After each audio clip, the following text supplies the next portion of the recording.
अपने कर्मों का फल।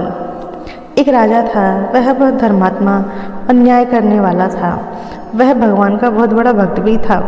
उसने ठाकुर जी का मंदिर बनवाया और एक ब्राह्मण को उसका पुजारी नियुक्त किया। वह ब्राह्मण बहुत ही अच्छा और धर्मात्मा था। वह राजा से कभी भी कुछ नहीं मांगता था। उसके स्वभाव पर राजा भी बहुत प्रसन्न थे। उसे मंदिर में पूजा करते हुए 20 वर्ष हो गए थे। उसने कभी भी राजा से किसी प्रकार का कोई प्रश्न नहीं किया। फिर एक बार राजा को एक पुत्र पैदा हुआ। उसने उसे पढ़ा लिखा कर बहुत बड़ा विद्वान बनाया और उसकी शादी एक सुंदर राजकन्या से करा दी। शादी की रात को राजकन्या की नींद नहीं आई और वह इधर उधर घूमने लगी। जब वह अपने पति के पलंग के पास आई तो उसने देखा कि हीरे जवाहरात से जड़ी एक तलवार वहाँ रखी है।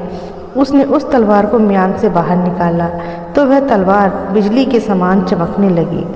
यह देखकर वह डर गई और डर के मारे वह तलवार उसके हाथ से छूटकर राजकुमार की गर्दन पर जा गिरी और राजकुमार का सर कट गया और वह मर गया। वही राजकन्या अपने पति के मरने से बहुत दुखी हुई और वह यह सोचकर बहुत डर गई थी कि अगर मैं सबको सच बताऊंगी तो कोई मेरी बात पर विश्वास नहीं करेगा। सुबह होते ही राजकन्या विलाप करने लगी और कहने लगी कि मेरे पति को कोई मार गया। लोग इकट्ठा हो गए और राजा भी आ गया। राजा ने आकर पूछा किसने मारा है। वह कहने लगी मैं नहीं जानती वह कौन था, परंतु उसे मैंने ठाकुर जी के मंदिर में जाते हुए देखा है। राजा समेत सभी लोग ठाकुर जी के मंदिर में गए तो उन्होंने ब्राह्मण को वहाँ पूजा करते हुए देखा। सभी ने उसे पकड़ लिया। ब्राह्मण ने बहुत कहा कि मैंने राजकुमार को नहीं मारा, पर किसी ने उसकी बात नहीं मानी। राजा ने भी बार बार सोचा कि ब्राह्मण निर्दोष हो सकता है, लेकिन सभी के कहने पर राजा ने ब्राह्मण से कहा मैं तुम्हें प्राणदंड तो नहीं देता, लेकिन जिस हाथ से तुमने मेरे पुत्र को तलवार से मारा है उस हाथ को काटने का आदेश देता हूँ। ऐसा कहकर राजा ने उसका हाथ कटवा दिया और इस पर ब्राह्मण बहुत दुखी हुआ और राजा को अधर्मी मानकर राजा ने भी बार बार सोचा कि ब्राह्मण निर्दोष हो सकता है, लेकिन सभी के कहने पर राजा ने ब्राह्मण से कहा मैं तुम्हें प्राणदंड तो नहीं देता, लेकिन जिस हाथ से तुमने मेरे पुत्र को तलवार से मारा है उस हाथ को काटने का मैं आदेश देता हूँ। ऐसा कहकर राजा ने उसका हाथ कटवा दिया और इस पर ब्राह्मण बहुत दुखी हुआ और राजा को अधर्मी मानकर उसका राज्य छोड़कर चला गया। उसने फिर बहुत खोज की कि कोई विद्वान ज्योतिषी मिले तो उसे बिना किसी अपराध हाथ कटने का कारण उनसे पूछो। फिर उसे काशी में एक विद्वान ज्योतिषी मिले। वह ज्योतिषी से मिलने उनके घर गया तो वहाँ ज्योतिष नहीं थे। उनकी पत्नी उनकी आलोचना कर रही थी और उन्हें बहुत भला बुरा कह रही थी। थोड़ी देर में वह ज्योतिषी घर आ गए। उनके घर आने के बाद भी उनकी पत्नी उनका तिरस्कार कर रही थी, पर ज्योतिषी चुप रहे और उन्होंने अपनी स्त्री से कुछ नहीं कहा। इसके बाद वह अपनी गद्दी पर जाकर बैठ गए। ब्राह्मण को देखकर ज्योतिषी ने कहा कहिए ब्राह्मण देवता, आपका कैसे आना हुआ। ब्राह्मण ने कहा आया तो अपने बारे में कुछ पूछने, लेकिन पहले आप अपना हाल बताइए कि आपकी पत्नी अपनी जुबान से आपका इतना तिरस्कार क्यों करती है।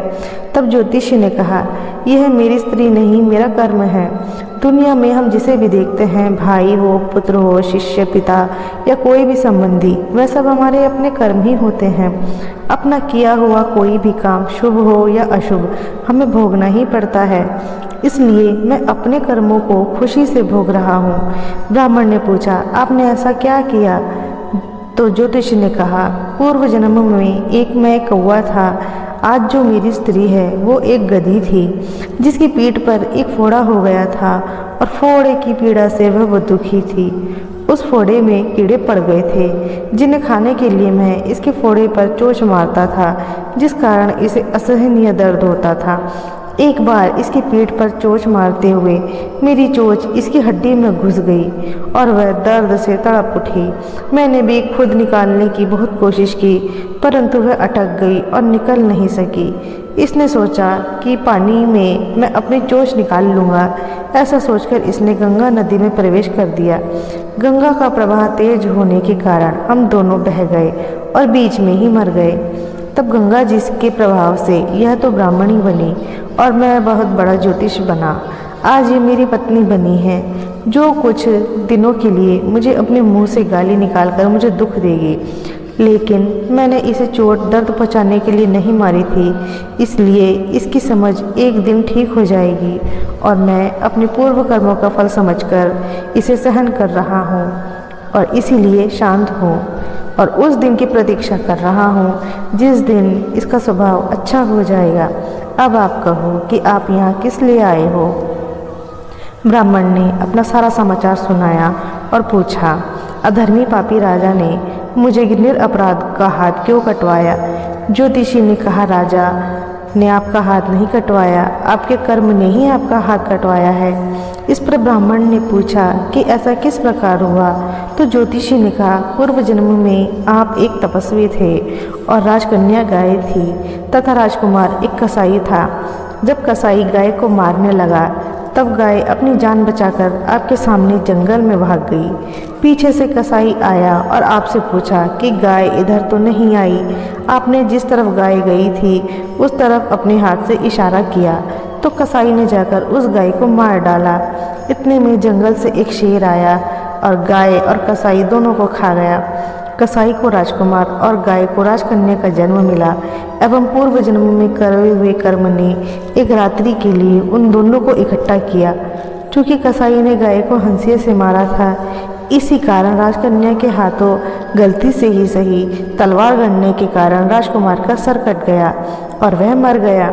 इस तरह अपना फल देखकर कर्म निवृत्त हो गया और तुमने हाथ का जो इशारा किया था, पाप कर्म ने ही तुम्हारा हाथ कटवा दिया। इसमें तुम्हारा ही दोष है, किसी और का नहीं है। दोस्तों, इस कहानी से हमें यह सीख मिलती है कि कोई भी कर्म छोटा या बड़ा नहीं होता। हमें हमारे कर्मों का परिणाम भुगतना ही पड़ता है। जैसा हमने किया है उसका फल हमें ज़रूर मिलता है। इसीलिए हमें अपने कर्मों को सावधानी से चुनना चाहिए ताकि हम दूसरों को नुकसान ना पहुंचा सके और अच्छे कर्म करके समाज में सहायता कर सके। हम इस कर्म सिद्धांत को मान लें और जान लें तो हम किसी भी घोर कर्म का फल भोगते हुए कभी दुखी नहीं होंगे। दोस्तों, अगर आपको हमारी वीडियो पसंद आए तो हमारे वीडियो को लाइक करें, चैनल को सब्सक्राइब करें और शेयर करें।